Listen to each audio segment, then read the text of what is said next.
historicalize the people's clamor na kung bulok na ang gobyerno, sinabi naman ni Governor Chavez, the armed forces of the Philippines can intervene by way of declaring yung withdrawal of support.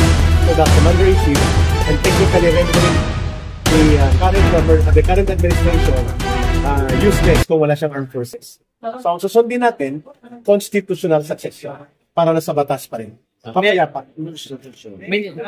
May nilabas kasi yung yung AFP na ngayon na parang mananatili daw sila na nakasuporta. Well, that can change anytime.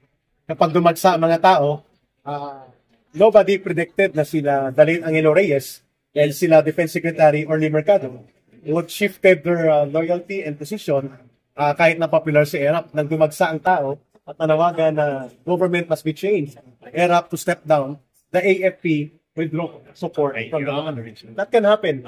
Nobody can predict that. Everything is fluid. Salamat. Thank you. Maaga pa tayo. September 21. Kapagkat sa korupsyong ito, dito po may buhaya! Lumakas ang buhaya! May buhayang lumabas! Buhayang lumabas! Buhayang lumabas!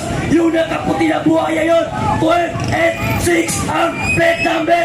Buhaya!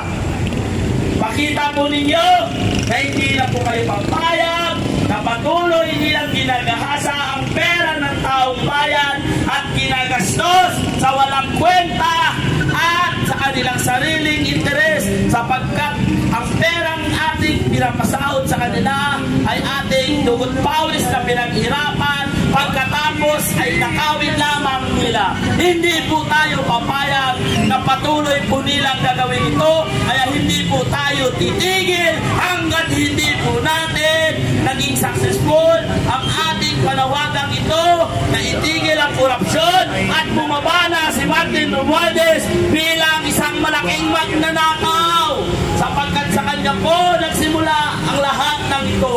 Kung hindi po dahil sa kahirapan, ang bansang Pilipinas po kahit papano ay maunlad. Sa dami po ng ninakaw nila na 1.3 trillion pesos, may ganong pera pala ang Pilipinas, ay naku po, sayang lang, napunta lamang po sa kanilang mga bulsa. Mga estudyante, mga teacher, mga pulis, kayo ba'y mga sinungaling? Lahat kayo sa pag-aaral ninyo, sinasabi ninyo, nanunumpa kayo sa watawat ng Republika ng Pilipinas na iaalay ko ang aking buhay, pangarap pagsisikap sa bansang Pilipinas. Ngunit saan kayo mga estudyante na nanunumpa sa watawat ng Pilipinas? Saan kayo mga guro na nanunumpa sa watawat ng Pilipinas? Saan kayo mga pulis na nanunumpa sa watawat ng Pilipinas? Bakit hindi kayo lumabas at protektahan ang inyong bayan laban sa mga politikong kurakot na yan?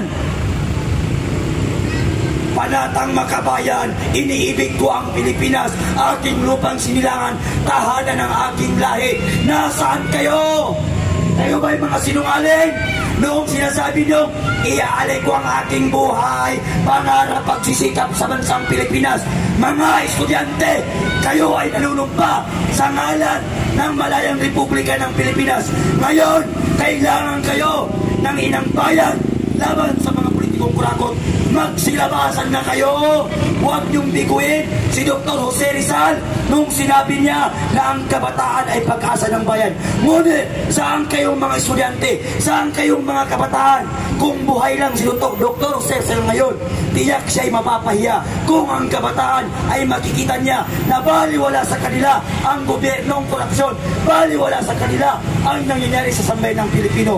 Mga kababayan po, mga kabataan, mga youth sector, lahat ng kabataan, lahat ng organisasyon, mga kababayan, makiisa po tayo dahil hindi po namin kaya ang laban na ito na wala tayo, wala kayo. Mga kaibigan, lahat po'y magsama-sama tayo at sugpuin natin ang korupsyon dahil dito sa House of Representatives nagsisimula at nagsimula ang mga nakawan sa ating gobyerno. Mga kababayan, itong bahay na ito ng House of Representatives, diyan po nagmumula ang mga kawatan at pagnanakaw. Yan po ay gumagawa ng batas, hindi para sa mga Pilipino, hindi para sa mga estudyante, kung hindi para sa mga congressman at politikong kurakot.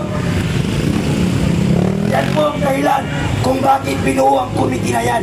Hindi para gumawa ng batas, para sa mahihirap, para sa estudyante, kung hindi para protektahan nila ang kapwa nila congressman na magnanakaw. Ayan na naman po ang isang buhay ang lalabas. Isang buhay ang lalabas.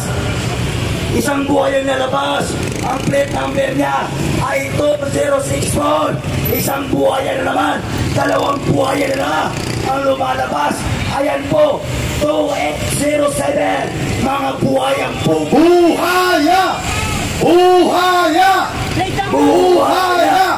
Mga kababayan, ngayong araw pong ito, men in uniform, veteranong Quezon, nakikilala ko po sa inyo mga kababayan, walang iba kung hindi po ang ating magiging 2807.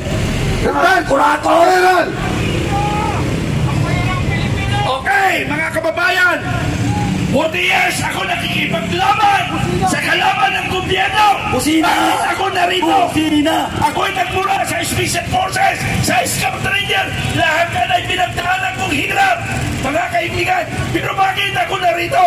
Dahil kinakailangan tulungan ko ang ating bayang Pilipinas na nilapastangan ng mga ganong mga congressman. Mga gago kayo! Narito ako ngayon. Ang tunay na laban, wala mo na sa kabundukan ang tunay na laban. Nandito sa kayanunan ang ating mga kalaban. Kalaban ng taong bayan.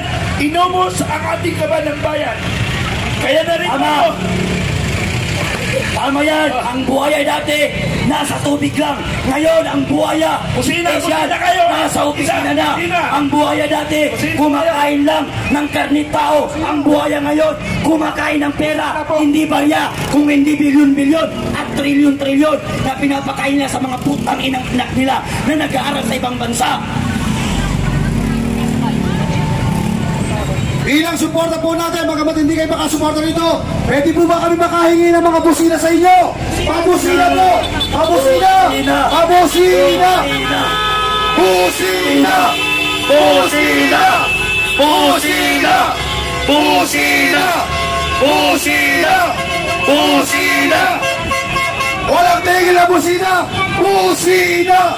Para balik po tayo ng mga magnanakaw! Busina! Hoy, Romualdez! Hindi mo ba narinig ito mga tao ito? Ibig sabihin yan, ayaw na sa'yo! Bumaba ka na dyan! Tama na ang pagnanakaw ninyo! Yan, si Congressman naman tinautak hipon. Alam kong nandyan ka sa loob. Ngayon po, lumangoy ka na ng patras. Huwag pa abante. Utak hipon kang putang ina mo ka.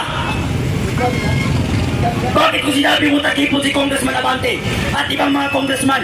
Kasi ang utak hipon naghalo ang tahi at utak na hindi kaya niyang paghiwalayin ang tama at mali gaya ng mga kongresista na nakaupo ngayon na mga buhaya. Partner naman, paano may utak? Hindi naman binoto ng tao, appointed son of Comelec! Tama! Yan ang nakakahiya dyan. Wala na nga naniniwala sa kadistrikto mo, hindi ka na nga binoto, may makapal ka pa ng mukha na magsilbi-silbi dito sa taong bayan. Mr. Chair, ang baha nandito, pero iniiba niya ang usapan, ang investigasyon sa ibang lugar. Huwag mong sabihin yan, i-content kita. Mr. Chair, I recant my statement. Alam nyo, eto, siguro marunong magbasa ang Pilipino. Ang House of Representative na yan, mangungutong, magnanakaw, mga buhay at kurakot, habang ang mga estudyante nagpapakahirap ang kanilang mga nanay at tatay sa paghahanap ng trabaho para may pambili ng uniform, pambayad ng tuition fee. Ang pera pala na binabayad ng taong bayan na buwis, yung mga congressman, kinukuha nila para ang anak nila mag-aral sa ibang bansa at yung pera ng taong bayan, yun ang gagastusin ng mga anak nilang piring hari at prinsesa.